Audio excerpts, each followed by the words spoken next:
L'intelligence est la capacité à comprendre. Nous transmettons notre savoir aux machines. L'intelligence artificielle se développe rapidement, mais cette nouvelle technologie pourrait poser plus de problèmes que prévu. On ne la contrôlera pas.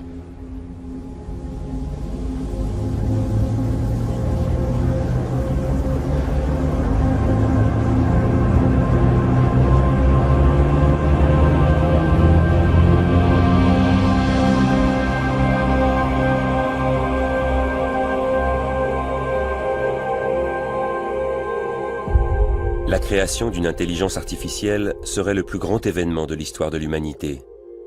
Mais il pourrait aussi être le dernier.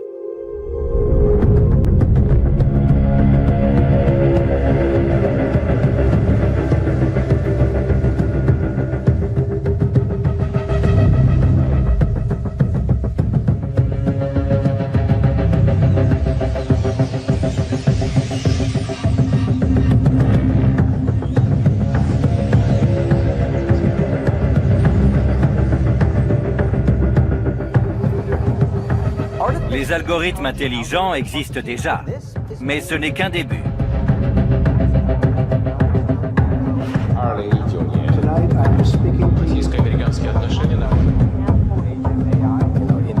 À l'ère de l'IA, les données sont le nouvel or noir. Amazon, Google et Facebook sont les entreprises les plus riches et puissantes que l'histoire ait jamais connues. Une poignée de personnes, d'une poignée d'entreprises, influencent l'opinion de milliards de gens. Cette technologie remet en question ce que signifie être humain.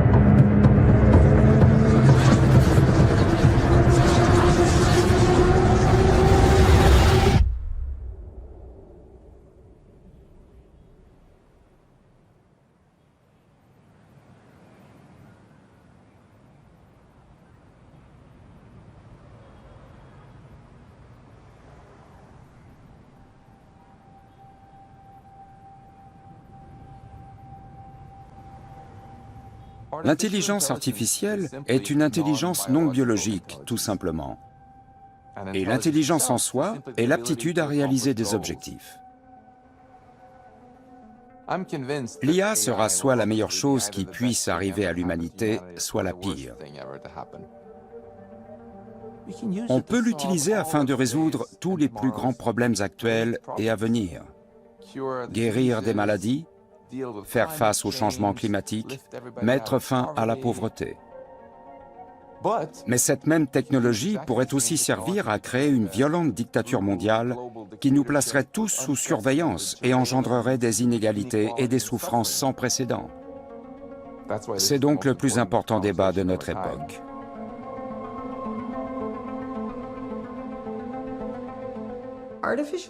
L'intelligence artificielle est partout.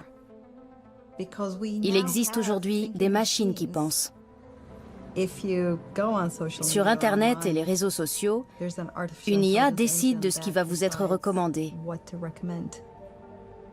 Quand vous faites défiler votre fil d'actualité sur Facebook, c'est une intelligence artificielle qui choisit les publications de vos amis que vous allez voir en premier et celles qui vont passer à la trappe. Si vous voulez souscrire une assurance, une IA détermine votre degré de risque. Et si vous postulez à un emploi, il est probable que votre CV soit examiné par un logiciel.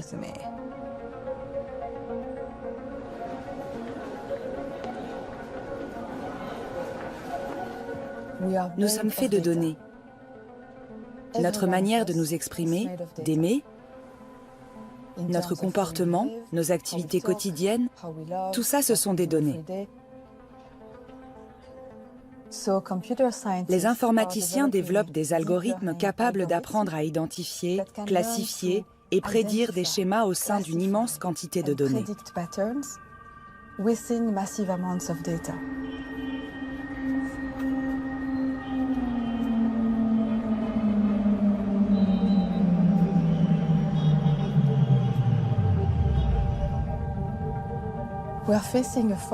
Nous sommes confrontés à une forme de haute surveillance, que l'on pourrait qualifier de surveillance algorithmique. Nous ne pouvons plus rien faire incognito. Les algorithmes nous surveillent en permanence.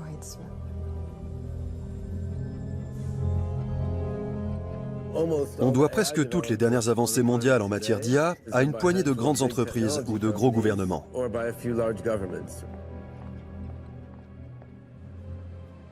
Si on se penche un peu sur le sujet, on constate que l'IA est souvent développée pour tuer, espionner et faire du lavage de cerveau. Dans le domaine militaire, les gouvernements majeurs construisent toute une panoplie d'appareils de surveillance équipés d'intelligence artificielle. Et dans celui de la publicité, on recourt à l'IA afin de mieux cibler les annonces.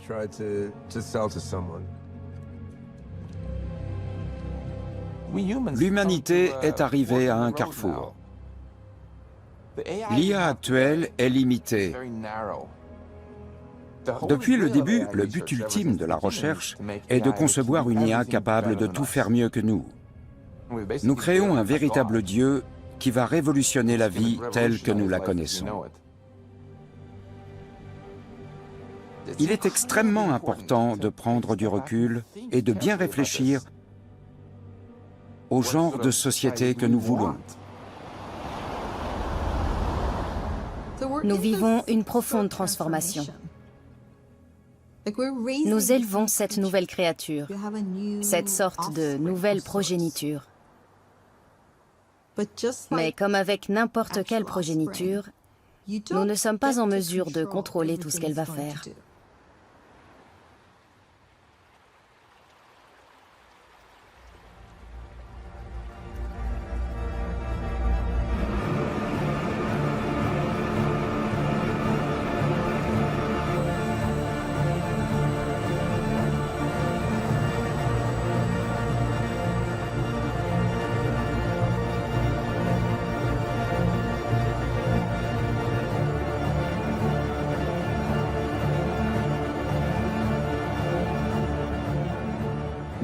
Nous vivons une époque privilégiée, où pour la première fois, nous allons probablement voir l'IA dépasser l'être humain dans de très nombreux domaines,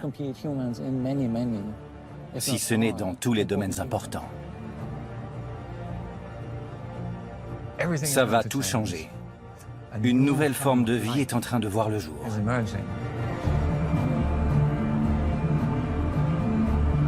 Jürgen Schmidhuber est surnommé le père de l'IA.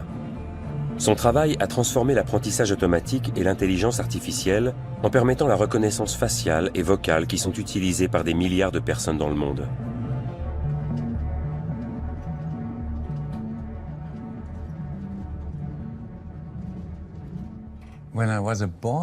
Petit, je me demandais comment maximiser mon impact sur le monde. Il m'est apparu que je devais fabriquer une chose qui allait apprendre à devenir plus intelligente que moi, afin que je puisse me reposer sur mes lauriers, tandis qu'elle continuerait à s'auto-améliorer et qu'elle résoudrait tous les problèmes que je serais incapable de résoudre.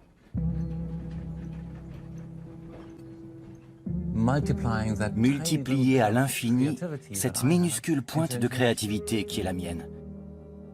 Voilà ce qui m'anime depuis lors.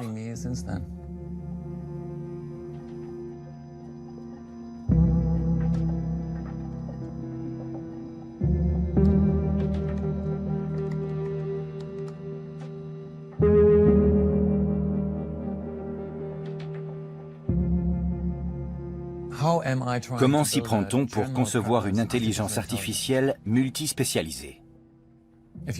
Pour qu'elle soit intelligente, elle doit être capable de reconnaître des paroles, des images, une écriture manuscrite, des visages, toutes sortes de choses.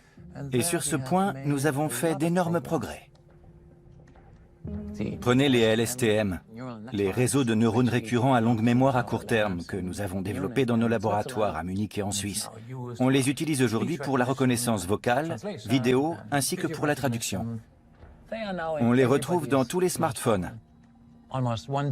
Près d'1 milliard d'iPhones et plus de 2 milliards de téléphones Android. En cheminant vers notre objectif, nous générons donc toutes sortes de produits dérivés utiles.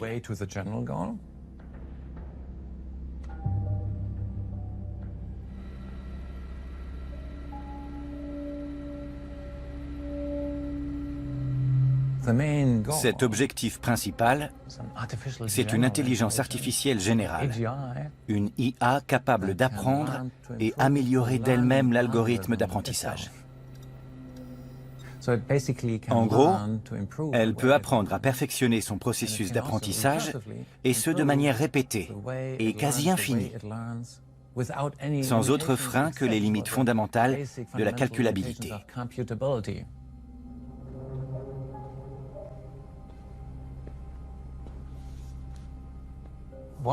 Voici l'un de mes robots favoris. Nous l'utilisons pour nos recherches sur la curiosité artificielle. Nous tentons de lui enseigner à apprendre par lui-même.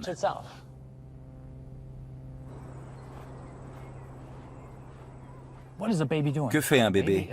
Il explore le monde qui l'entoure avec curiosité. C'est ainsi qu'il découvre par exemple comment fonctionne la gravité et comment certaines choses tombent. En apprenant à poser des questions sur le monde et à y répondre, il apprend à résoudre toujours plus de problèmes de tous ordres.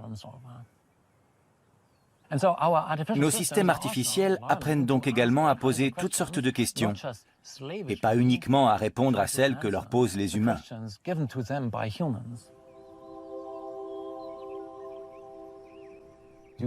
Nous devons donner à l'IA la liberté d'inventer ses propres tâches.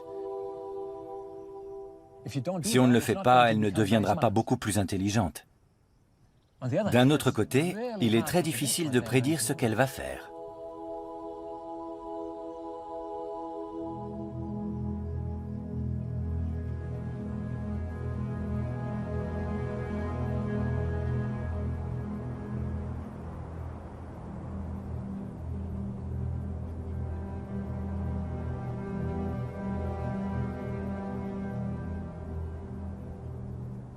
Pour moi, la technologie est une force de la nature. Je vois de nombreuses similarités entre elle et l'évolution biologique.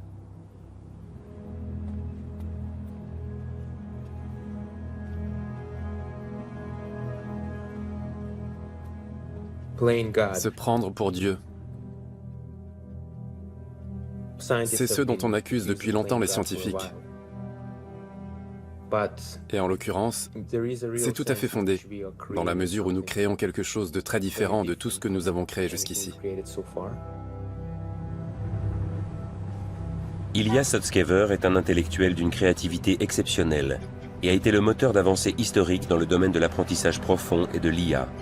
Il a été recruté par Elon Musk pour diriger OpenAI, l'un des plus importants laboratoires de recherche sur l'IA.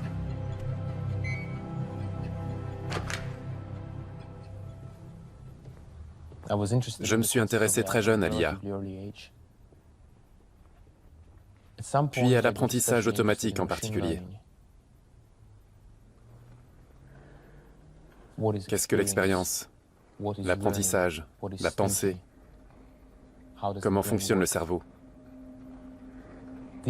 Ce sont des questions philosophiques, mais comme on peut inventer des algorithmes capables à la fois de faire des choses utiles et de nous aider à répondre à ces questions, c'est en quelque sorte de la philosophie appliquée.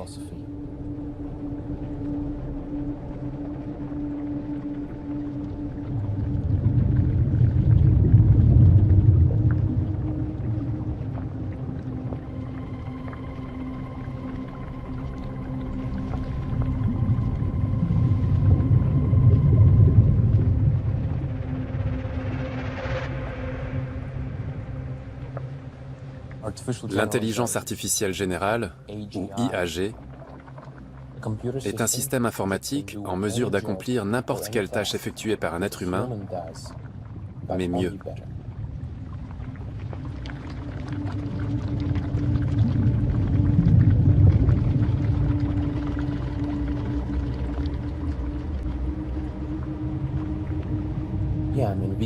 Nous serons indéniablement capables de créer des êtres totalement autonomes qui poursuivront leurs propres objectifs.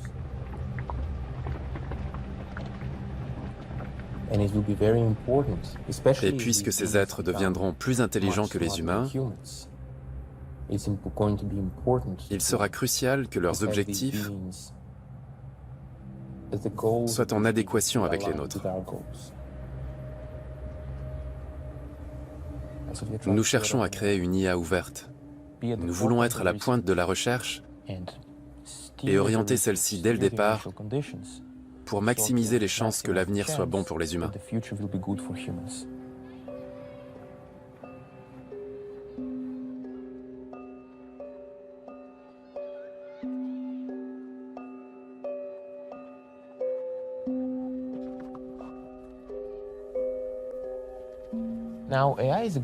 L'IA est une très bonne chose, car elle va résoudre tous nos problèmes actuels. Le chômage, la maladie, ou encore la pauvreté.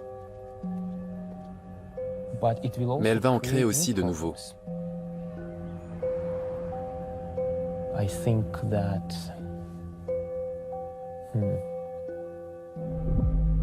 Je crois que le problème des fake news sera des millions de fois plus grave. Les cyberattaques seront bien plus violentes. Et nous aurons des armes intelligentes entièrement automatisées. L'IA a le potentiel de créer des dictatures infiniment stables.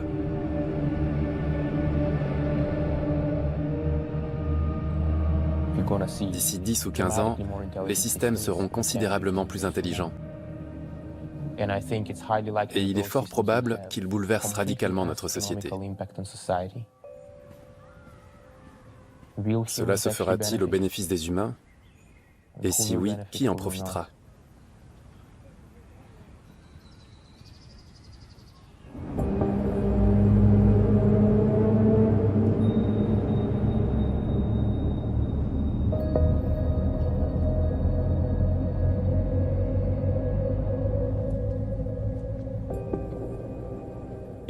En 2012, IBM a estimé qu'une personne génère en moyenne 500 mégabits d'empreintes numériques chaque jour. Imaginez maintenant que vous vouliez sauvegarder sur papier une journée de données que l'humanité laisse derrière elle. Quelle taille ferait selon vous la pile de feuilles qui en résulterait? 4 fois la distance Terre-Soleil. En 2025, nous générerons quotidiennement 62 gigabits de données par personne. Michał Kosinski a été qualifié de data scientist le plus controversé de notre temps. Ses recherches révolutionnaires ont inspiré les méthodes de société telles que Cambridge Analytica. Nous laissons des tonnes d'empreintes numériques au cours de notre vie. Elles alimentent les algorithmes informatiques et leur donnent une bonne idée de notre personnalité, de nos désirs et de nos activités.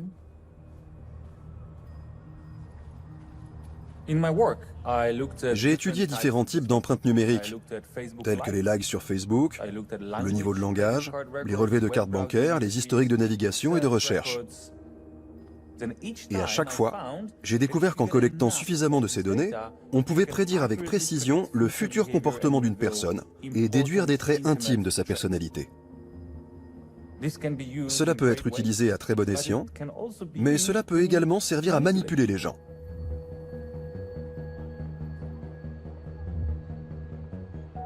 Facebook transmet chaque jour des informations à plus de 2 milliards de personnes.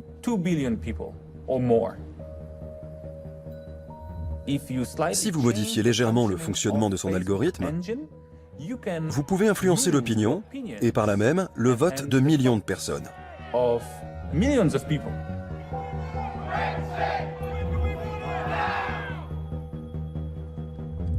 Un politicien n'est pas en mesure de deviner quel message ses électeurs ou électrices vont aimer. Mais un ordinateur peut voir quel message politique est susceptible de convaincre telle ou telle personne. Ladies and gentlemen, it's my privilege to speak to you today about the power of big data and psychographics in the electoral process. Cambridge Analytica a récolté les données personnelles de 50 millions d'utilisateurs de Facebook à leur insu. L'entreprise d'analyse de données engagée pour la campagne présidentielle de Donald Trump a utilisé des données obtenues en secret pour cibler directement de potentiels électeurs. Ils affirment pouvoir ainsi prédire la personnalité de chaque citoyen adulte aux États-Unis. Nous allons parler de Cambridge Analytica avec le lanceur d'alerte Christopher Wylie. On travaillait sur des programmes qui récoltaient des données, qu'on passait ensuite dans des algorithmes capables d'établir le profil psychologique des personnes afin d'exploiter les vulnérabilités mentales mises en évidence.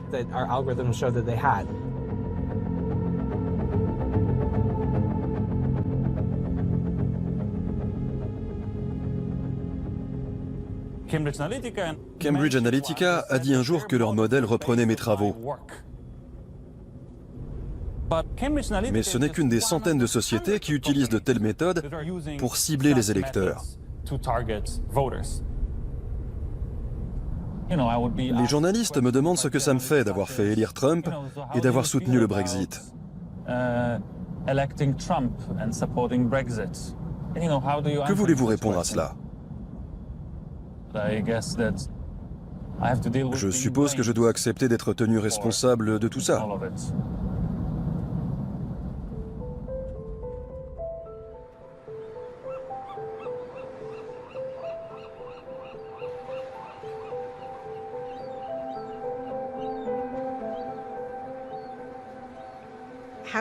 Au départ, cette technologie devait être un moyen de démocratisation, un moyen de faire le bien et qui permet aux humains d'interagir entre eux sans barrière. C'est la plus grande expérience de communication qu'ait jamais connue la race humaine. Mais qu'arrive-t-il quand tout le monde a son mot à dire? On pourrait croire que c'est une bonne chose, que cela favorise la démocratie, le débat et la tolérance. Sauf que ces systèmes ont été détournés. We stand for connecting every person, for a global community. Une société, Facebook, gère une grande partie de nos communications. Pareil pour Google. Tout ce que vous voulez savoir sur le monde vient d'eux. On a affaire à une économie mondiale de l'information contrôlée par un cercle restreint de personnes.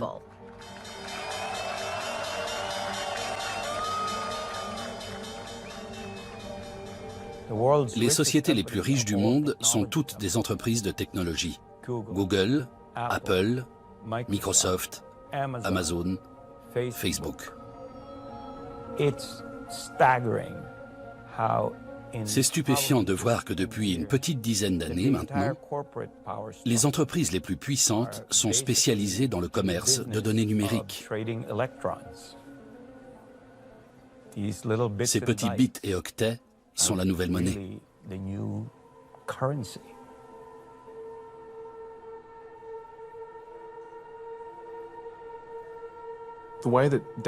Tout autour de nous, même si on ne le voit pas, les données sont monétisées.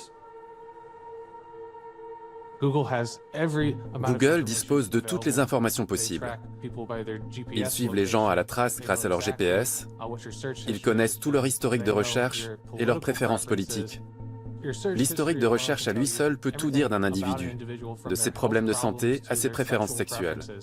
La portée de Google est illimitée.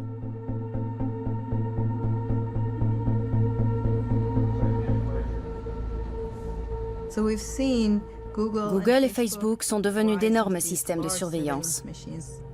Et en fait, ce sont aussi des courtiers en publicité. Ça n'a l'air de rien dit comme ça, mais ce sont des courtiers high-tech. S'ils sont si rentables, c'est parce qu'ils recourent à l'intelligence artificielle pour traiter toutes ces données vous concernant. Et pour vous mettre ensuite en relation avec l'annonceur qui cherche à atteindre des gens comme vous pour passer un quelconque message.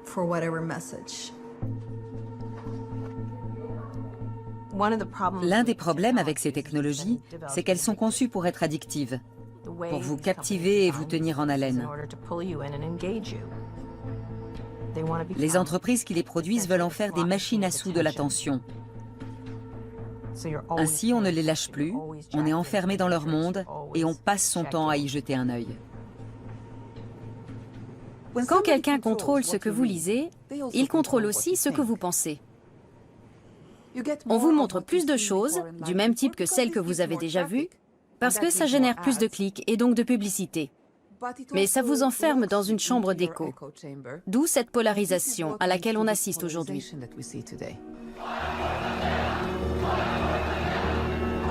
Jair Bolsonaro, le candidat brésilien d'extrême droite, souvent comparé à Donald Trump, a remporté l'élection présidentielle la plus polarisée depuis des décennies.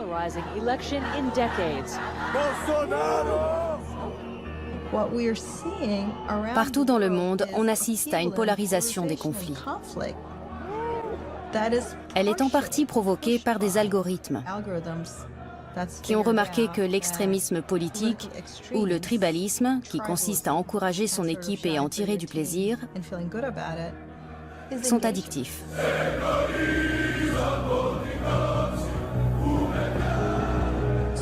Les réseaux sociaux augmenteraient la tension portée aux crimes de haine dans le monde. Les gens se radicalisent à force de végéter dans le marais fébrile de l'Internet. Est-ce un tournant pour les géants du numérique? Sont-ils enfin prêts à prendre leurs responsabilités concernant ce qu'ils partagent avec le monde? Si vous développez à grande échelle une puissante technologie qui enferme, comme Google et Facebook qui peuvent atteindre des millions de personnes, et si votre intelligence artificielle stimule une polarisation, c'est la porte ouverte à un soulèvement mondial.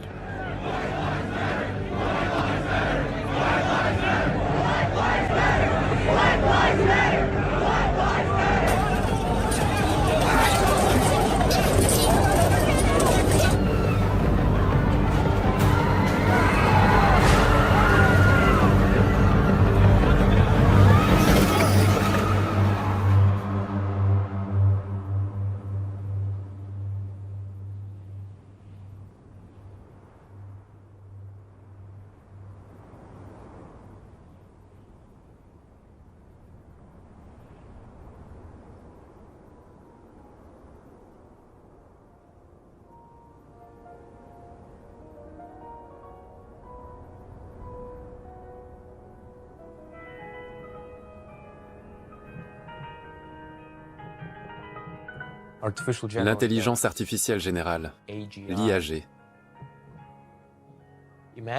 Imaginez que vous ayez 1000 amis aussi intelligents que votre ami le plus intelligent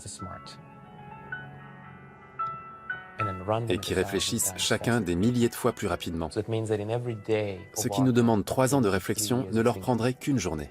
Vous imaginez tout ce qu'on pourrait faire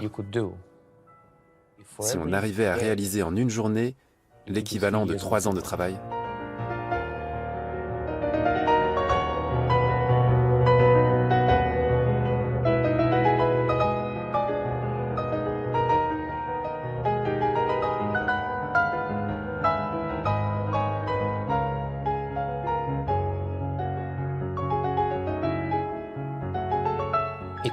Ce n'est pas exagéré de dire que ce que nous vivons actuellement est plus excitant encore que ce qu'ont vécu tous les physiciens quantiques du début du XXe siècle.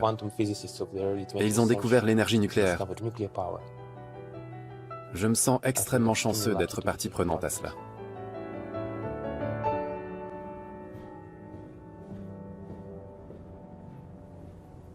De nombreux spécialistes de l'apprentissage automatique, des gens très cultivés et expérimentés, sont très sceptiques et se demandent quand l'IAG va voir le jour, et si seulement elle le pourra.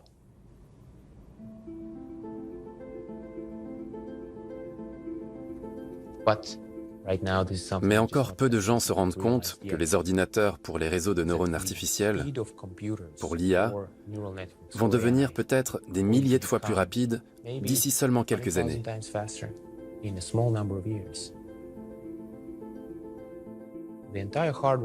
Pendant longtemps, le secteur du hardware ne savait pas comment aller plus loin.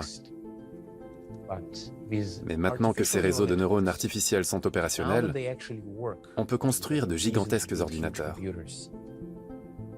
On peut fabriquer un cerveau en silicone, c'est possible.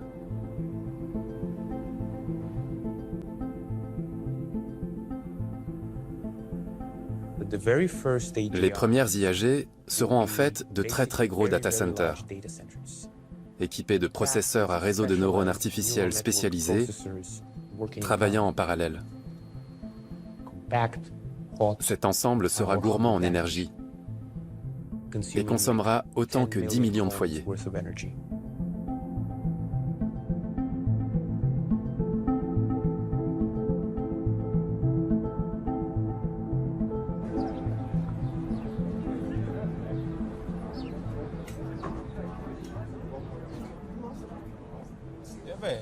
Chef, mets-moi un sandwich au bœuf, histoire de changer un peu.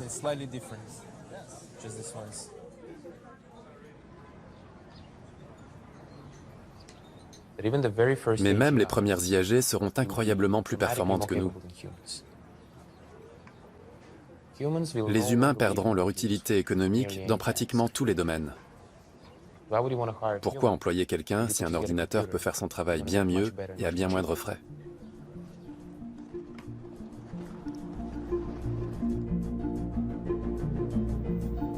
L'IAG sera, à n'en pas douter, la technologie la plus importante de l'histoire de la planète, et de loin. Bien plus que l'électricité, le nucléaire et l'Internet réunis.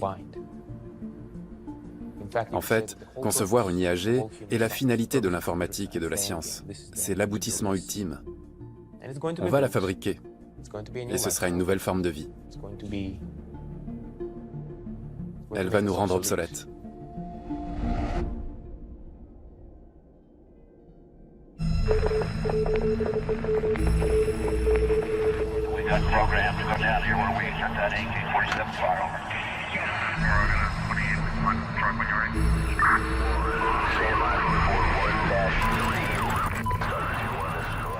European manufacturers know the Americans have invested heavily in the necessary hardware. To step into a brave new world of power, performance, and productivity.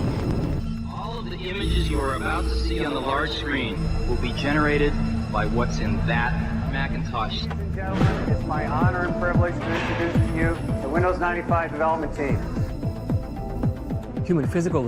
Le travail physique humain est presque obsolète depuis un siècle. Le travail mental routinier est aussi en train de le devenir à vitesse grand V, d'où la disparition actuelle de nombreux emplois de la classe moyenne. Every once in a while, a revolutionary product comes along that changes everything. Today, Apple is reinventing the phone.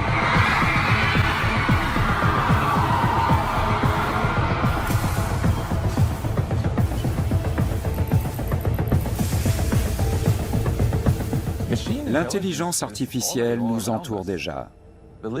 La liste des choses que nous faisons mieux que les machines diminue assez rapidement.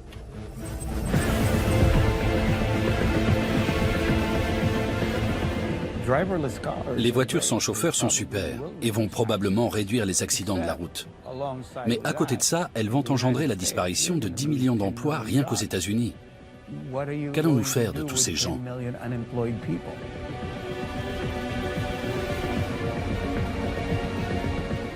Exacerber les inégalités risque très fort de générer des tensions et des conflits sociaux.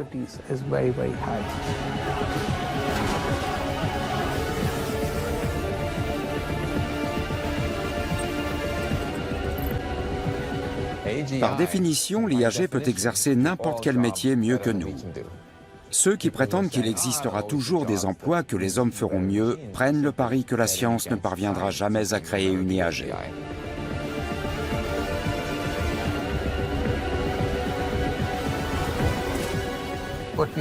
C'est comme si on était dans un train qui foncerait à toute allure dans un tunnel obscur et que le conducteur dormait aux manettes.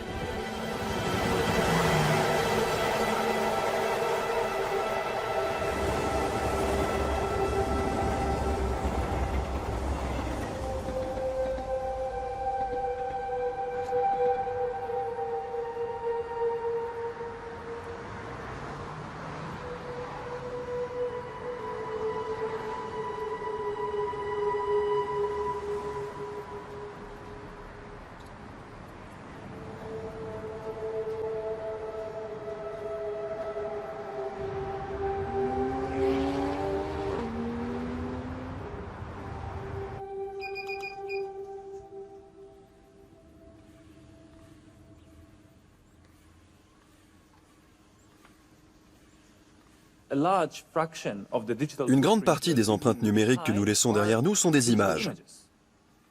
Ce qui m'intéresse particulièrement, en tant que psychologue, ce sont les photos de visage.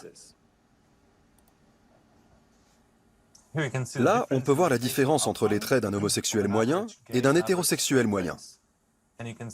On constate que chez les hommes, les hétérosexuels ont une mâchoire légèrement plus large que les homosexuels, alors que chez les femmes, c'est l'inverse.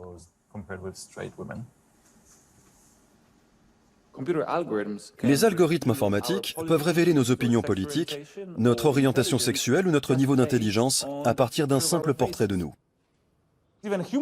Même un cerveau humain peut distinguer un homosexuel d'un hétérosexuel avec une certaine exactitude. Mais là encore, l'ordinateur est capable de le faire avec une bien meilleure précision. En l'occurrence, celle d'un logiciel de reconnaissance faciale en vente libre. C'est une terrible nouvelle pour tous les homosexuels du monde, mais pas seulement pour eux, car cet algorithme peut aussi détecter si vous êtes dans l'opposition, si vous êtes libéral ou athée. Et en Arabie Saoudite, par exemple, être athée est passible de la peine de mort.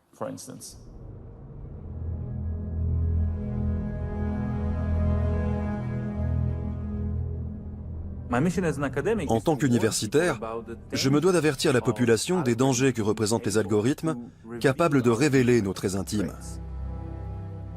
Le problème, c'est que quand les gens reçoivent de mauvaises nouvelles, ils préfèrent souvent les ignorer. C'est un peu effrayant quand du jour au lendemain, vous recevez des menaces de mort. Et j'en ai reçu quelques-unes. Mais en tant que scientifique, je dois montrer ce qu'il est possible de faire. J'essaie maintenant de voir si on peut déduire d'autres caractéristiques à partir d'un visage.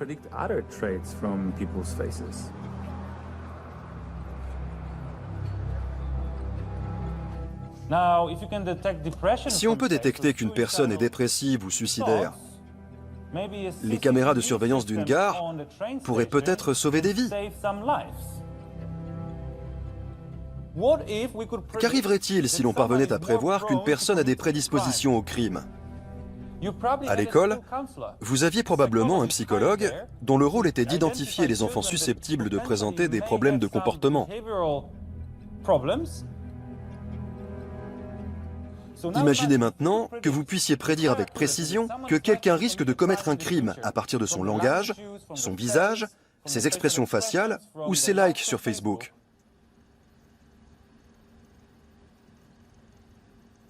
Je ne développe pas de nouvelles méthodes. Je ne fais que tester et décrire des technologies en milieu universitaire. Mais il est évidemment possible qu'en tentant d'avertir les gens des risques de ces nouvelles technologies, je donne aussi des idées à certains.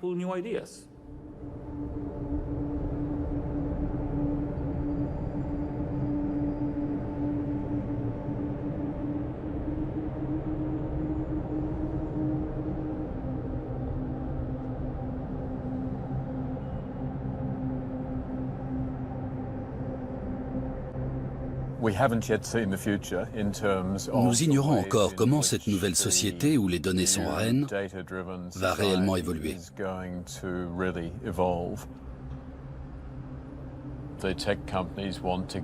Les entreprises de technologie veulent récolter la moindre information possible sur tout le monde pour mieux faire des affaires. La police et l'armée également, afin d'assurer une meilleure sécurité.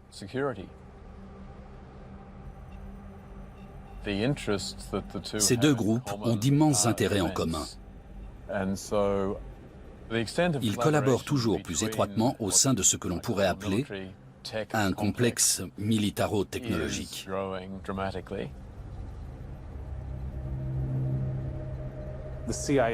La CIA entretient depuis longtemps des liens privilégiés avec la Silicon Valley. Sa société de capital risque, In-Q-Tel, investit dans le capital d'amorçage de start-up qui développent des technologies de pointe que la CIA espère déployer. Elle était l'un des premiers investisseurs de Palantir, la société d'analyse de Big Data.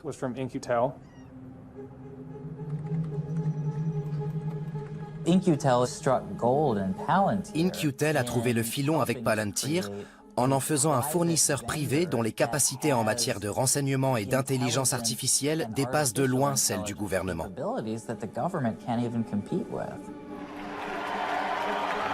Good evening. I'm Peter Thiel. I'm not a politician, but neither is Donald Trump. He is a builder, and it's time to rebuild America. Peter Thiel, le fondateur de Palantir, était un conseiller, un ami proche et un donateur de Trump. Trump doit en grande partie son élection à sa promesse d'expulser des millions d'immigrants. Et le seul moyen de tenir cette promesse, c'est de disposer de beaucoup de renseignements. C'est justement là que Palantir entre en jeu.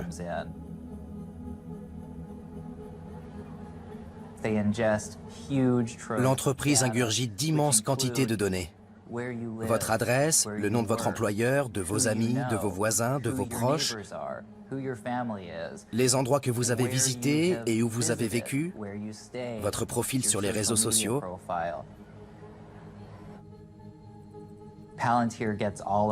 Palantir est extrêmement doué pour prendre ces données et les structurer, de manière à aider les forces de l'ordre, les services de l'immigration ou les agences de renseignement à vous traquer, à vous trouver et à apprendre tout ce qu'il y a à savoir sur vous.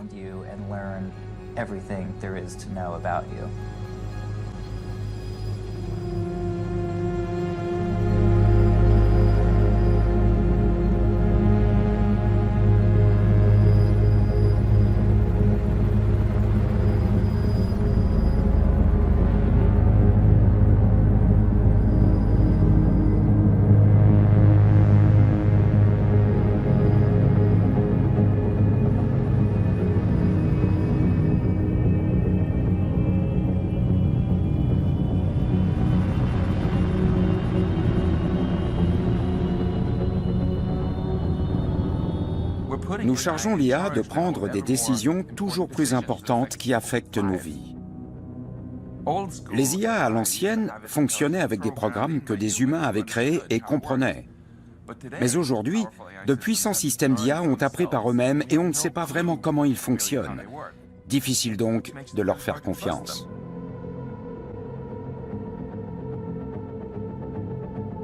Cette technologie n'a rien de futuriste. Elle existe déjà. L'IA peut aider à déterminer l'implantation d'une nouvelle caserne de pompiers ou d'une future école.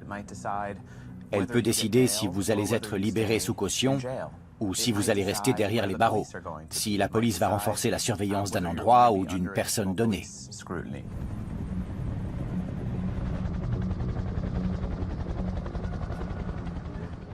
La police prédictive s'est répandue aux États-Unis. On se sert d'un algorithme pour déterminer où un crime va avoir lieu afin d'envoyer des patrouilles dans ce secteur. Pour ce faire, on se fonde sur le taux de criminalité. Or, on sait que c'est biaisé. Les personnes noires ou de type hispanique sont contrôlées bien plus souvent par la police que les personnes blanches. Mais c'est à partir de ces statistiques que l'on décide où les agents devraient être déployés. Ils vont donc dans ces quartiers et devinez ce qu'ils font. Ils arrêtent des gens. Et tout ça vient réalimenter le système. C'est ce qu'on appelle une boucle de rétroaction.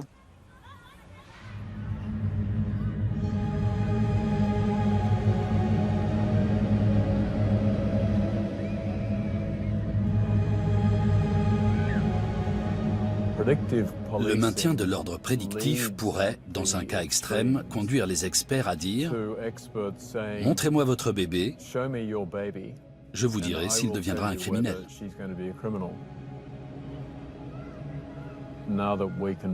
Maintenant qu'on peut prédire cela, on va surveiller d'encore plus près ces enfants. Et on leur tombera dessus au moindre signe de problème. Cela facilitera le maintien de l'ordre, certes, mais cela créera une société vraiment sombre et ne fera que renforcer encore les inégalités.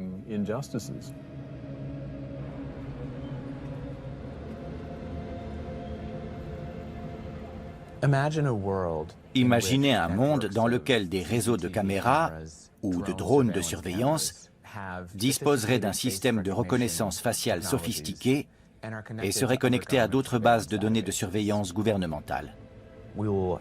Cette technologie donnerait la possibilité de suivre et d'enregistrer nos mouvements dans les moindres détails. Nous aurions ainsi créé une sorte de machine à remonter dans le temps qui permettrait aux gouvernements et aux entreprises puissantes de revenir littéralement en arrière sur nos vies. On peut ne pas être un suspect aujourd'hui, mais si d'ici 5 ans l'envie d'en savoir davantage sur nous leur venait, ils pourraient retracer en détail tous nos faits et gestes, ainsi que nos rencontres au cours de cette période.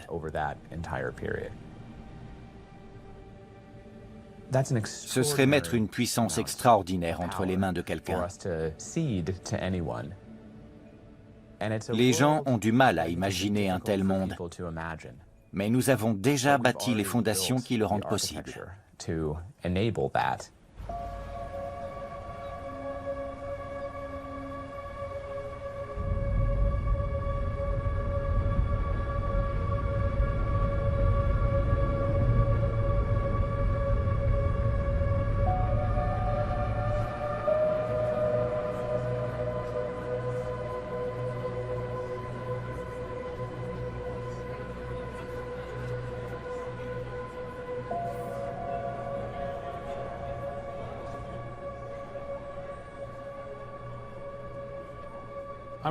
Je suis journaliste politique et je m'intéresse beaucoup à la manière dont les puissantes industries usent de leur pouvoir pour influencer les affaires publiques.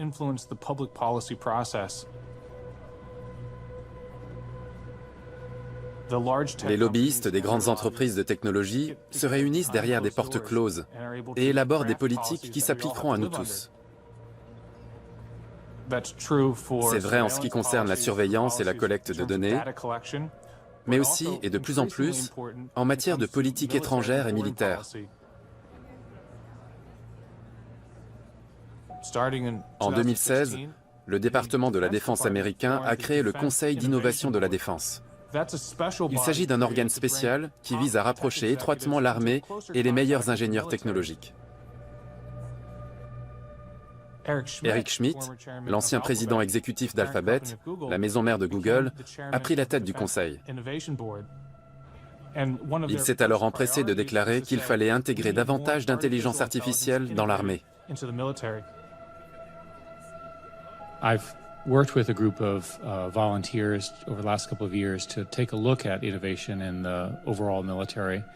And my summary conclusion is that we have fantastic people who are trapped in a very bad system. Au département de la Défense, nous nous y sommes vraiment intéressés lorsque nous nous sommes mis à envisager des systèmes non humains et à réfléchir à la manière dont la robotique pourrait changer le visage de la guerre. Plus vos systèmes automatisés et vos robots sont intelligents, plus vous renforcez la puissance de votre armée. Quand Robert Work était à la Défense, il a rédigé une importante note de service intitulée « Équipe interfonctionnelle de guerre algorithmique », plus connue sous le nom de projet Maven. Eric Schmidt a fait de nombreux discours et apparitions médiatiques dans lesquels il disait que l'objectif était de réduire la consommation de carburant de l'armée de l'air et d'améliorer la logistique. Mais à huis clos, on poursuivait parallèlement un autre objectif.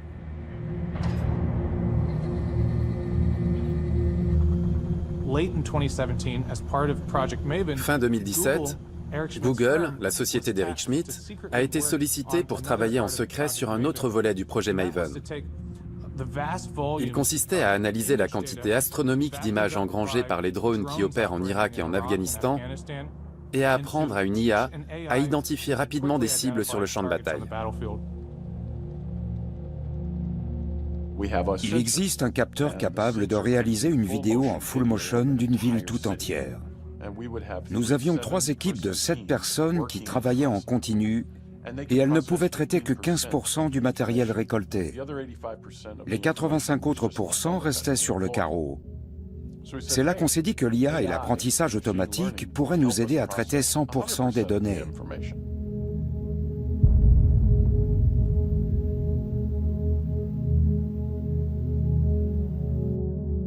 Google a longtemps eu pour slogan « Ne soyez pas malveillants » et s'est forgé l'image d'une société dévouée à la transparence publique. Mais lorsqu'il s'est agi de se mettre peu à peu au service de la défense, l'entreprise a conservé le plus grand secret. Elle s'est lancée dans ce projet en y embarquant la majorité de ses employés qui ignoraient totalement sur quoi ils travaillaient.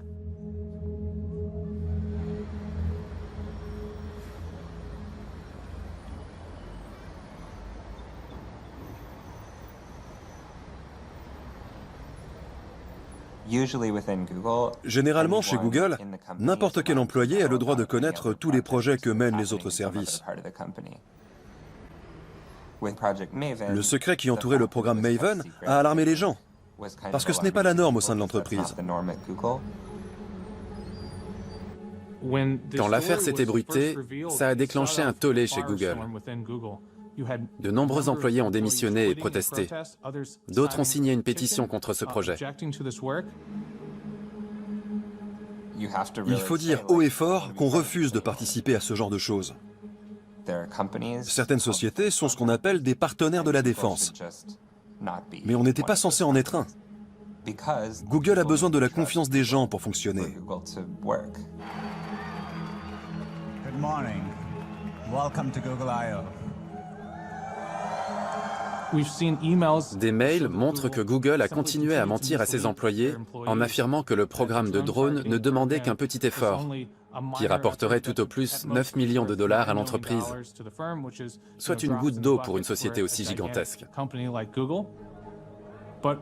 Mais d'après des mails internes que nous nous sommes procurés, Google espérait que le projet Maven rapporterait jusqu'à 250 millions de dollars et qu'il lui permettrait d'obtenir une certification du département de la Défense, ce qui lui aurait ouvert la porte à des contrats militaires encore plus juteux, pouvant grimper jusqu'à 10 milliards de dollars.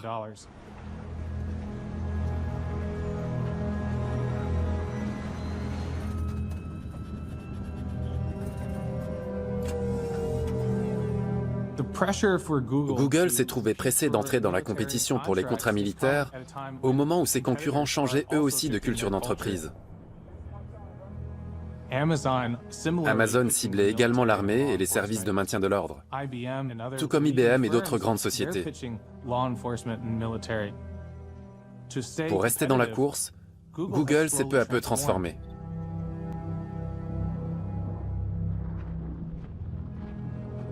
Le Conseil scientifique de la Défense a dit « De toutes les avancées technologiques actuelles, la plus importante est l'intelligence artificielle et les opérations autonomes qu'elle pourrait mener. Mais est-ce qu'on investit suffisamment ? »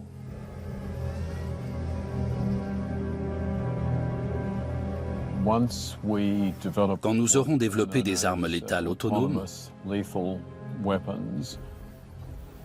c'est-à-dire des armes qu'on ne contrôle pas du tout, car elles sont totalement autonomes, un président pourrait dire « Au diable le droit international, nous disposons de ces armes et nous allons en faire ce qui nous chante. »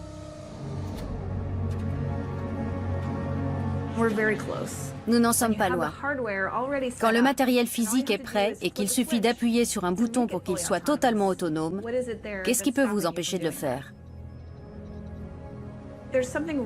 Une guerre à la vitesse des machines a vraiment de quoi faire peur. Imaginez une machine qui aura intégré des millions et des millions de scénarios de guerre différents, qui disposera d'une armée de drones et délèguera le contrôle à la moitié d'entre eux qui collaboreront en temps réel. Que se passera-t-il quand on demandera à cet essaim de drones d'attaquer toute une ville? Comment s'y prendront-ils? On ne le saura que le jour où ça arrivera.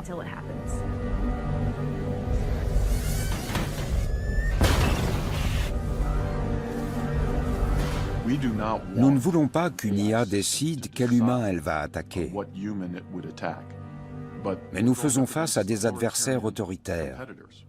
Un régime de ce type aura moins de scrupules à déléguer à une machine l'autorité de prendre des décisions létales. Et pour l'heure, on ignore les conséquences que cela pourrait avoir.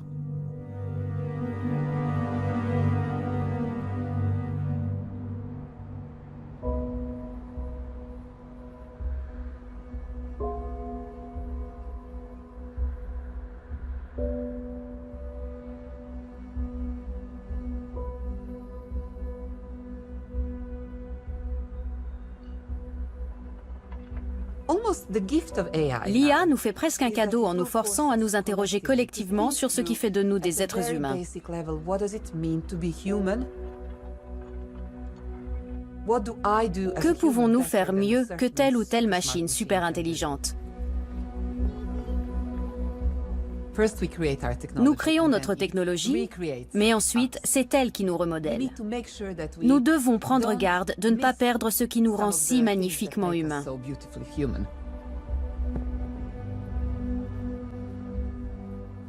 Plus nous fabriquons des machines intelligentes, plus le vocabulaire philosophique dont nous disposons pour nous définir en tant qu'humains tend à se restreindre.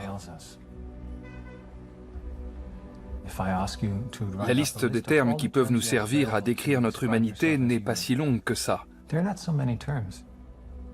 Culture, histoire, société, peut-être politique, civilisation, subjectivité. De ces termes se dégagent deux idées, à savoir que l'homme est plus qu'un simple animal et plus qu'une simple machine.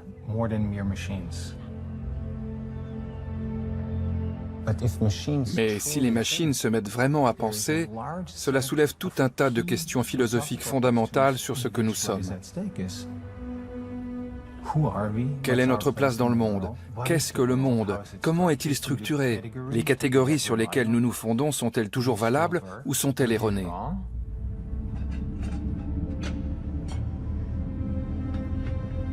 Beaucoup de gens pensent que l'intelligence est une chose mystérieuse qui ne peut exister qu'à l'intérieur d'un organisme biologique. Mais l'intelligence n'est qu'une question de traitement de l'information. Peu importe que celui-ci soit effectué par des atomes de carbone dans les cellules d'un cerveau humain ou par des atomes de silicone dans des ordinateurs. L'IA doit en partie son récent succès au fait qu'on s'est inspiré de l'évolution. Le cerveau se compose d'une multitude de neurones connectés de manière compliquée. Alors on a volé cette grande idée et on l'a transposée sous forme de réseaux de neurones artificiels dans des ordinateurs. Voilà ce qui a révolutionné l'intelligence des machines. Si on parvient un jour à créer une intelligence artificielle générale, elle sera par définition plus performante qu'un simple programme d'IA. Tout nouveau progrès sera donc nécessairement l'œuvre non pas de programmes humains, mais de l'IAG. L'IA capable de s'auto-perfectionner de manière récursive laissera l'intelligence humaine loin derrière et créera une super-intelligence. Ce sera notre invention ultime, car elle pourra dès lors tout inventer mieux et plus rapidement que nous.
There is a future that we all need to talk about. Some of the fundamental questions about the future of artificial intelligence. Not just where it's going, but what it means for society to go there. It is not what computers can do, but what computers should do. As the generation of people that is bringing AI to the future, we are the generation that will answer this question first and foremost.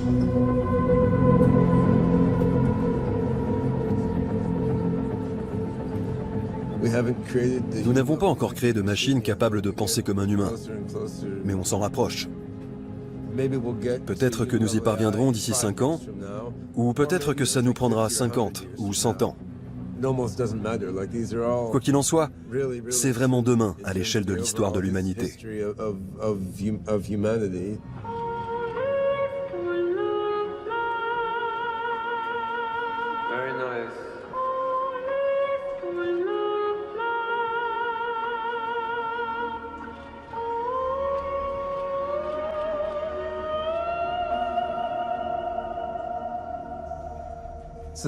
Le domaine de l'IA est très international. La Chine entre sur le marché et commence à rivaliser avec les États-Unis, l'Europe et le Japon. Elle dote l'IA d'une grande puissance de traitement et collecte beaucoup de données pour l'aider à apprendre. Il y a une jeune génération de chercheurs chinois. Personne ne sait d'où viendra la prochaine révolution.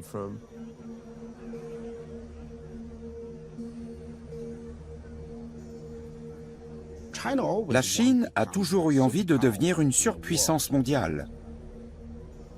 Le gouvernement chinois a vu dans l'IA une immense opportunité de devenir l'une des nations les plus avancées dans les domaines de la technologie et des affaires. Il a planté son drapeau et décrété que c'était un secteur porteur dans lequel les entreprises devraient se lancer. Ce à quoi la sphère commerciale chinoise a répondu « Le gouvernement a planté un drapeau, donc c'est bon, investissons ». Les géants technologiques chinois comme Baidu, Tencent ou Alibaba ont beaucoup investi dans le domaine de l'IA. Ce secteur est donc en plein essor en Chine.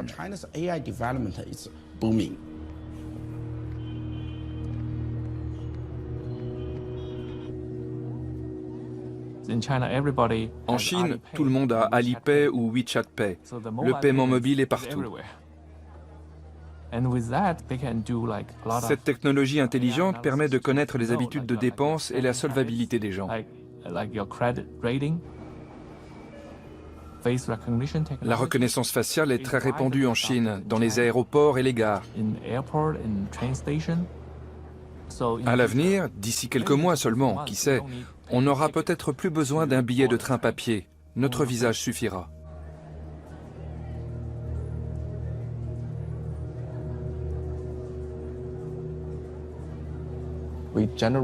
Nous créons la plus grande plateforme de reconnaissance faciale du monde. 300 000 développeurs y ont recours. Ils l'utilisent en grande majorité pour des applications de selfie qui servent à vous embellir. Il y a des millions et des millions de caméras dans le monde et chacune est, de mon point de vue, un générateur de données.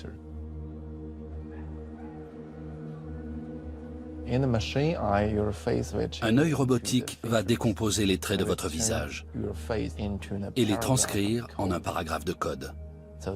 On peut ainsi déterminer votre âge, votre sexe ou vos émotions.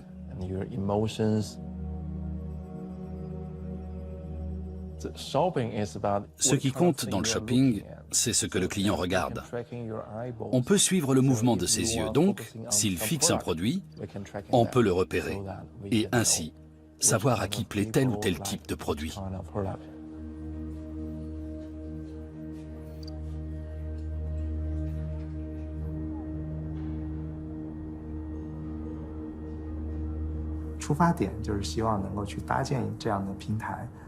Notre mission consiste à créer une plateforme pour des millions de développeurs d'IA en Chine. Nous analysons toutes les données que nous pouvons trouver.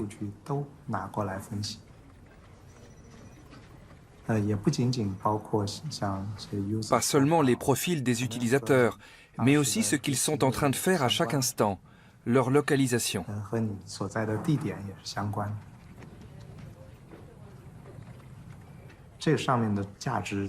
Cette plateforme va prendre une telle valeur qu'on ne se soucie même pas des profits pour l'instant, parce qu'on sait qu'elle en générera. Le système de crédit social de la Chine y a déjà recours, pour ne citer qu'un exemple parmi tant d'autres.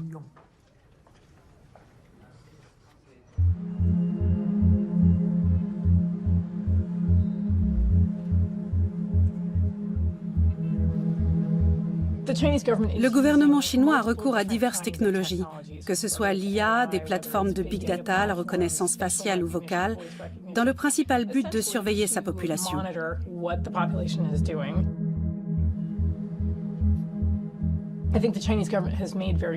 Il ne cache pas son intention de collecter une énorme quantité de données sur les gens, qui lui serviront à forger une société exempte de toute dissidence.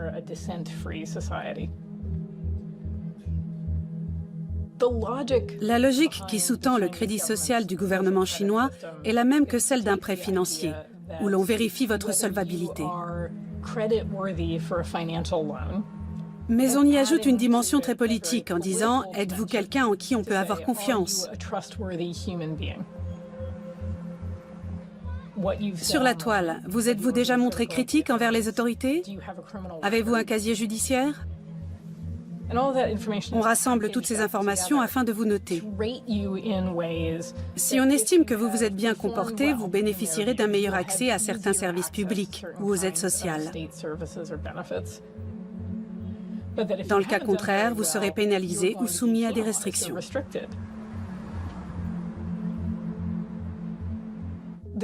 Les gens n'ont aucun moyen de contester le fait d'avoir été mis dans cette case et dans certains cas ne savent même pas qu'ils y ont été placés. Ce n'est que le jour où ils tentent d'accéder à certains services publics, d'acheter un billet d'avion, d'obtenir un passeport ou d'inscrire leurs enfants dans une école qu'ils découvrent qu'ils ont été catalogués ainsi et que cela entraîne pour eux des conséquences négatives.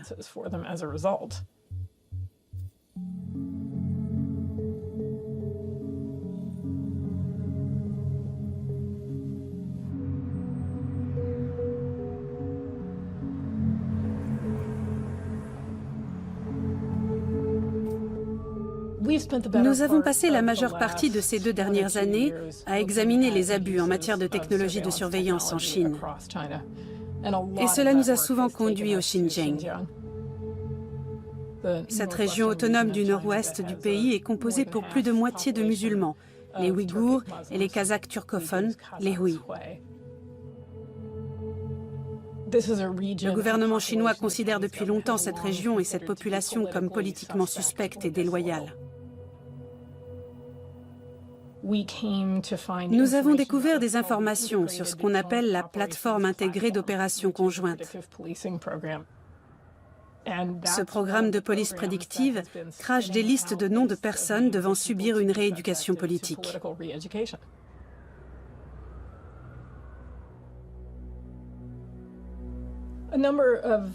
Nombre des personnes interviewées pour le rapport que nous venons de publier sur les camps de rééducation du Xinjiang ont dressé le tableau d'un véritable état de surveillance. La région est inondée de caméras de surveillance pour la reconnaissance faciale, de postes de contrôle, de scanners corporels et de QR codes devant le domicile des gens.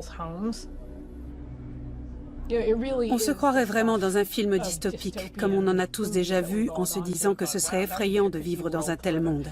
Eh bien, en Chine, 13 millions de Ouïghours vivent dans cette réalité en ce moment même.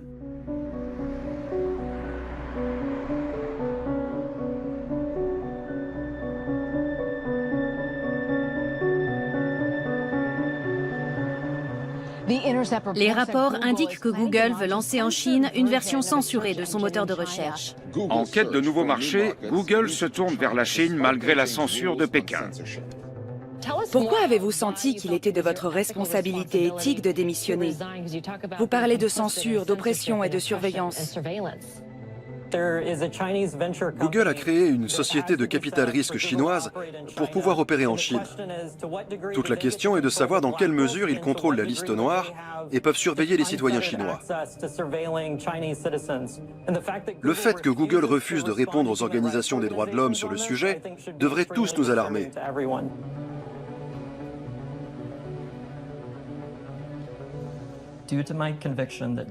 La divergence d'opinion est fondamentale au bon fonctionnement d'une démocratie. Je me voyais donc contraint de démissionner afin de ne pas contribuer au recul de la protection des dissidents. Selon les Nations Unies, entre 200 000 et 1 million de Ouïghours ont à ce jour été secrètement internés dans des camps de rééducation. On soupçonne fortement Google d'être complice en voulant créer une version surveillée de son moteur de recherche en Chine. Dragonfly est un projet destiné à contrôler les recherches sur Internet par la censure de contenus sensibles et de recherches basiques sur les droits de l'homme ou le blocage d'informations sur les représentants politiques et les manifestations des étudiants. Mais ceci n'est que la partie émergée de l'iceberg. Le plus inquiétant dans l'histoire, c'est sans doute la surveillance qui l'accompagne.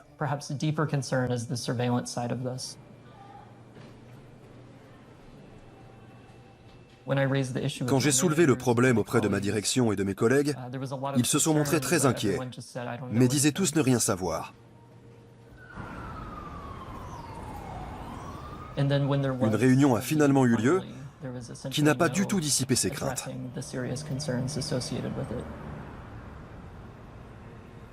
J'ai alors remis officiellement ma démission à mes supérieurs et j'ai fait parvenir une copie de ma lettre à toute l'entreprise.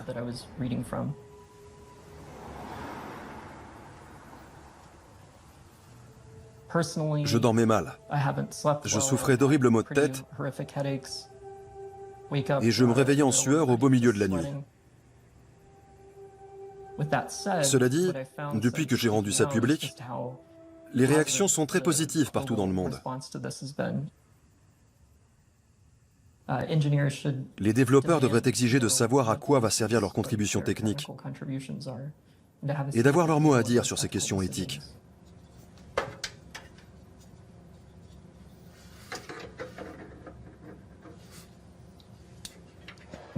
La plupart des gens n'imaginent pas ce qu'implique une technologie prescriptive à grande échelle. Quand un projet a été divisé en amont et qu'on ne travaille que sur une petite partie, on ne peut pratiquement pas comprendre de quoi il retourne. Je pense qu'il est assez pertinent de comparer cette situation avec le travail des physiciens sur la bombe atomique. Je suis moi-même issu du milieu scientifique. Je n'ai pas fait des études en ingénierie nucléaire, mais en mathématiques appliquées. Au cours de mon doctorat, nous étions financés pour entraîner des gens à travailler dans des laboratoires d'armement. On pourrait dire qu'il existe une menace existentielle et que celui qui est en avance en matière d'IA l'est aussi au niveau militaire.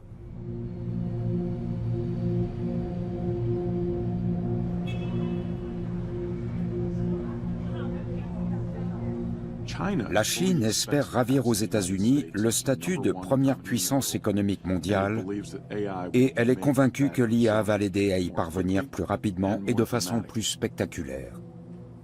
Elle y voit également un moyen de dépasser les Américains en termes de puissance militaire.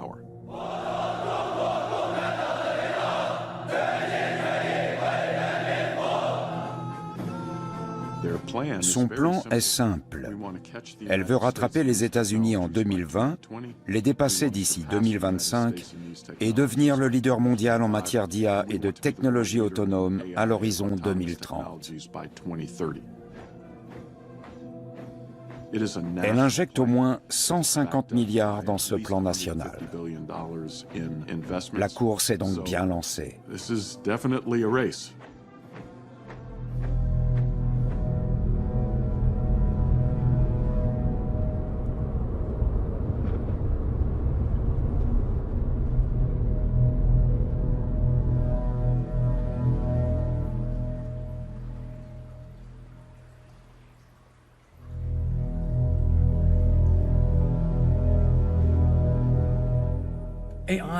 L'IA est un peu comme le feu qu'on a domestiqué il y a environ 700 000 ans.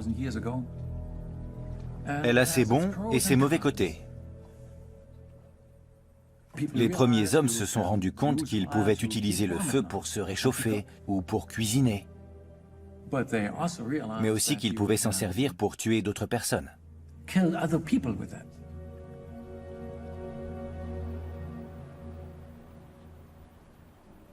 Et à l'instar de l'IA, le feu n'a besoin du concours d'aucun humain pour se transformer en un vaste incendie. Mais les avantages de l'IA dépassent de si loin ses inconvénients que nous n'allons pas nous arrêter en si bon chemin.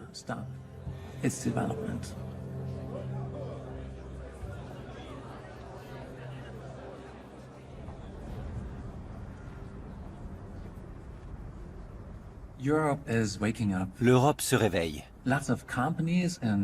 De nombreuses entreprises y prennent conscience que la prochaine vague d'intelligence artificielle sera bien plus grosse que l'actuelle. Ce sera celle des robots. Toutes ces machines qui produisent des choses et qui fabriquent d'autres machines vont devenir intelligentes.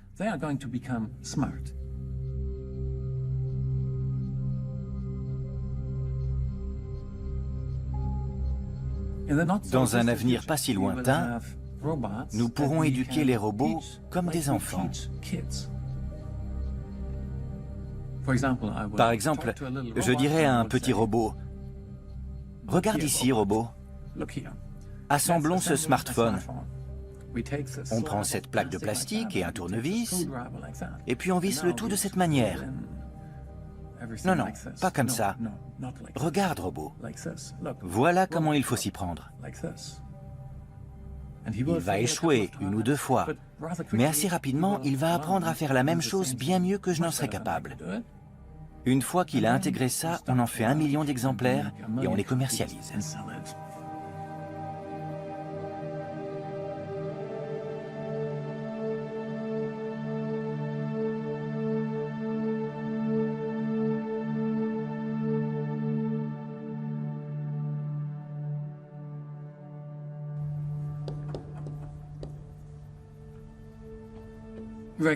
Réglementer l'IA peut sembler une bonne idée, mais je ne crois pas que ce soit possible. Notamment en raison de l'insatiable curiosité des scientifiques. Ils se fichent éperdument des réglementations. Tout comme les forces militaires, elles diront « Si nous, Américains, ne le faisons pas, alors les Chinois s'en chargeront. » Et les Chinois diront « Si nous ne le faisons pas, ce sont les Russes qui s'en chargeront. » Peu importe la réglementation mise en place, tous les complexes industriels ou militaires devront, presque par essence, l'ignorer. Car ils ne voudront pas rester à la traîne.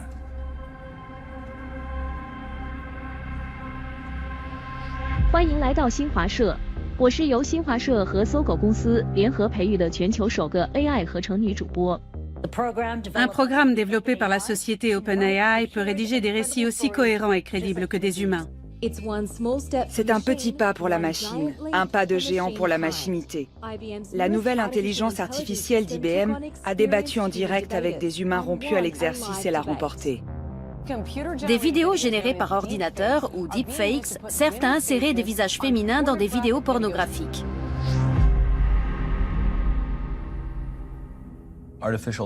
L'intelligence artificielle évolue à une vitesse folle. Pourtant, on n'en est encore qu'au début.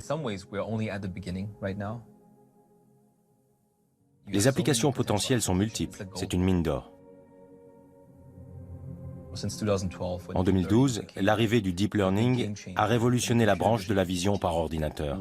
Nous avons été parmi les premiers à adopter l'apprentissage profond et à l'appliquer au domaine de l'infographie.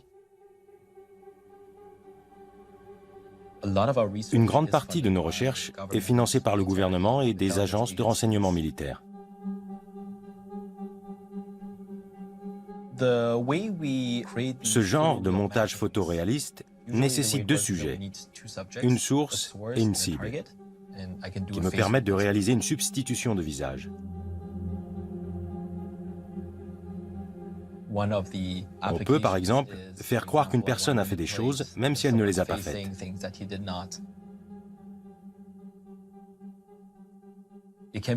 Cette technologie peut être utilisée à des fins créatives et amusantes, mais évidemment, elle peut aussi servir à manipuler des vidéos et générer des fake news. Cela peut s'avérer très dangereux. Si elle tombe entre de mauvaises mains, les choses risquent rapidement de devenir incontrôlables. We're entering an era in which our enemies can make it look like anyone is saying anything at any point in time, even if they would never say those things. Moving forward, we need to be more vigilant with what we trust from the internet. It may sound basic, but how we move forward. And the age of information is going to be the difference between whether we survive or whether we become some kind of fucked up dystopia.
L'une des critiques régulièrement formulées à l'égard de mon travail consiste à dire qu'on a déjà entendu ce genre d'idées ineptes par le passé, avec la phrénologie ou la physiognomonie.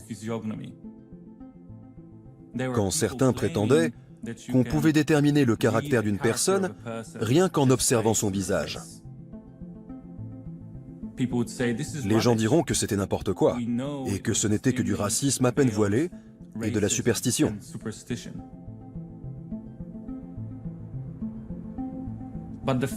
Mais le fait que, par le passé, quelqu'un ait défendu une thèse à partir d'un raisonnement erroné n'invalide pas nécessairement cette thèse pour autant.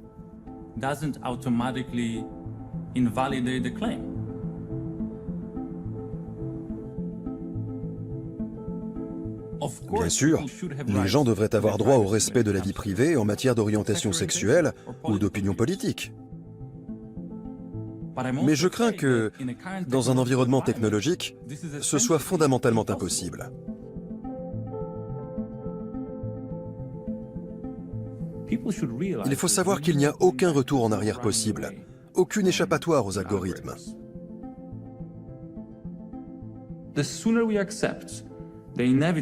Plus vite nous accepterons l'inévitable et dérangeante vérité que c'en est fini de la sphère privée,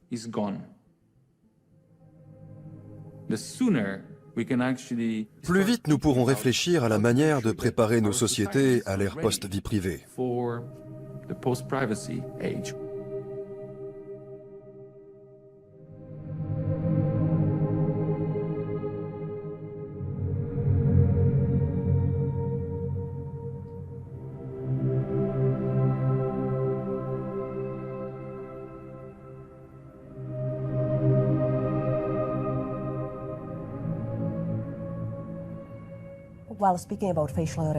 Quand on parle de reconnaissance faciale, je repense parfois aux heures les plus sombres de notre histoire. Quand les gens devaient vivre dans un système où l'on acceptait une partie de la société, tandis que l'on condamnait l'autre à la mort.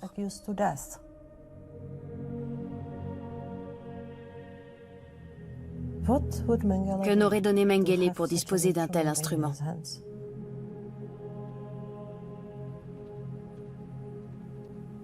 Il permettrait une sélection très rapide et efficace.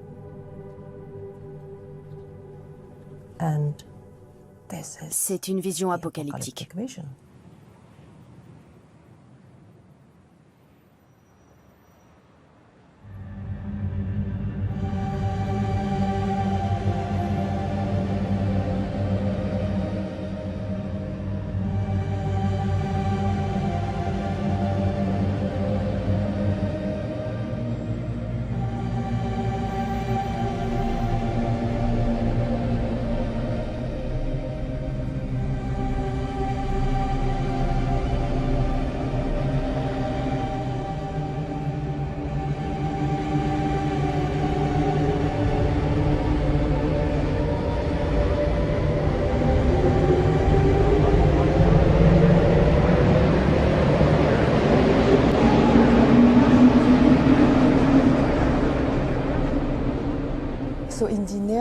Dans un avenir proche, tout l'historique de votre personne existera dans une vaste base de données connectées composée de visages, de génomes, de comportements et d'émotions.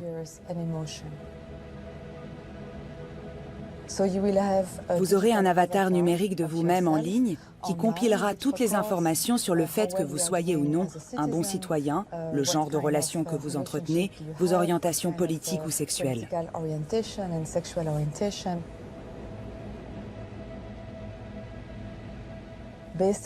Ces données permettront aux algorithmes de manipuler votre comportement avec une extrême précision, en modifiant ce que vous penserez et à terme, probablement aussi ce que vous ressentirez.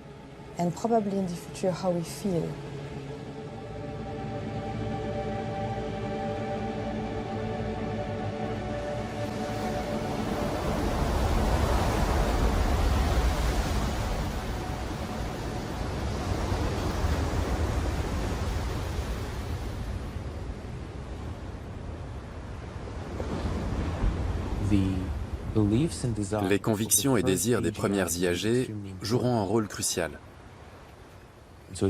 Il sera donc essentiel de les programmer correctement. Si on ne le fait pas, la sélection naturelle pourrait amener ces systèmes à donner la priorité à leur propre instinct de survie.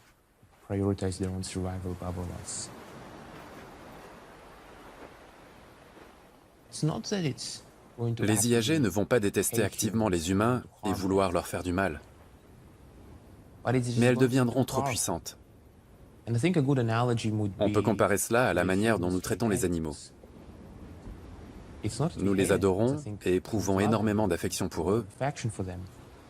Mais quand vient le moment de construire une autoroute entre deux villes, nous ne leur demandons pas la permission.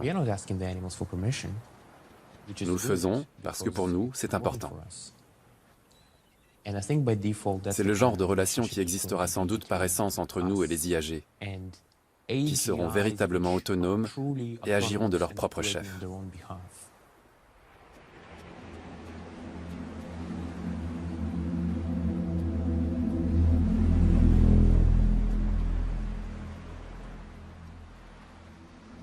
Si les différentes équipes qui s'affrontent pour être la première à créer une IAG se lancent dans une course à l'armement, elles auront moins de temps pour s'assurer que leurs IAG se soucieront vraiment des humains.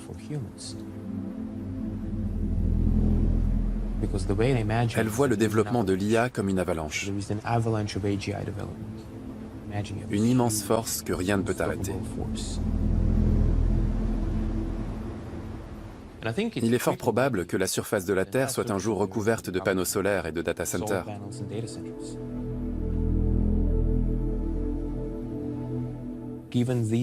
Étant donné les craintes que l'IAG suscite, il importera qu'elle soit conçue dans le cadre d'un programme international.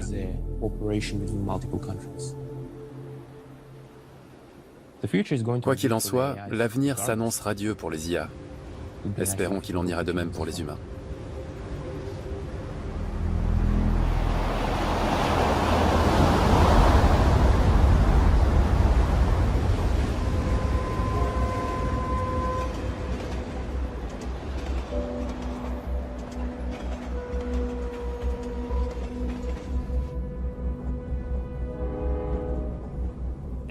Est-ce qu'une grosse responsabilité pèse sur mes épaules? Pas vraiment. Est-ce qu'une grosse responsabilité pesait sur celle des parents d'Einstein?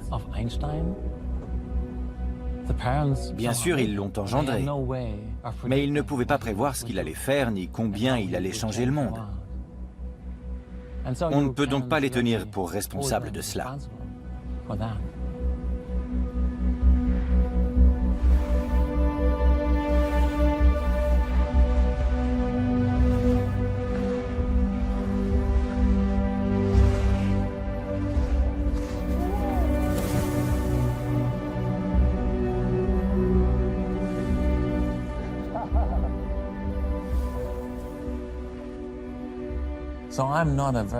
Je ne place pas trop l'humain au centre de tout. Je me considère comme un petit tremplin vers une plus grande complexité dans l'évolution de l'univers. Je pense que ni moi ni l'humanité dans son ensemble ne sommes le couronnement de la création.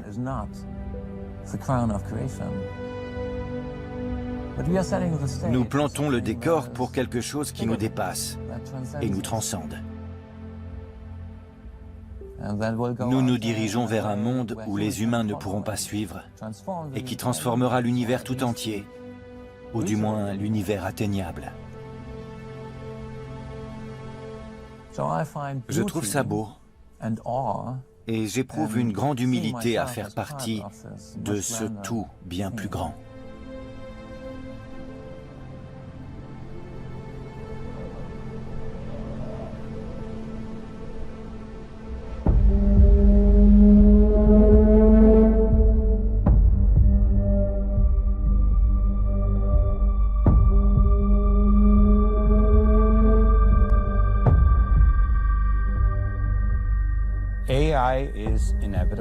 Nous n'échapperons pas à l'IA.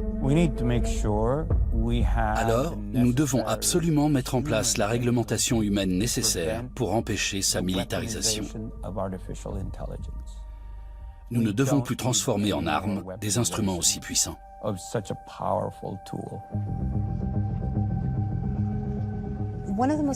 Ce dont on a le plus besoin, c'est d'une gouvernance internationale. Il y a un déséquilibre des pouvoirs, car certaines grandes compagnies sont plus puissantes et ont plus de moyens que des pays tout entiers. Comment s'assurer que la voix du peuple sera entendue?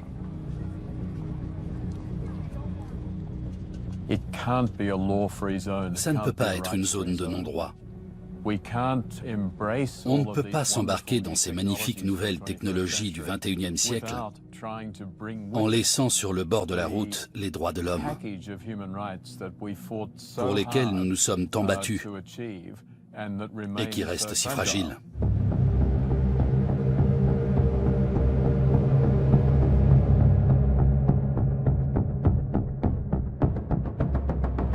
L'IA n'est ni gentille ni méchante. Elle va simplement amplifier les désirs et les objectifs de ceux ou celles qui la contrôlent et qui constituent actuellement un groupe extrêmement restreint. À ce moment de notre histoire, la question la plus importante que nous devons nous poser en tant qu'êtres humains est simple. Quel genre de société voulons-nous créer pour l'avenir, avec toute cette technologie que nous fabriquons? Quel rôle voulons-nous donner à l'homme dans ce monde?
Google et Facebook ont refusé toute interview pour ce film.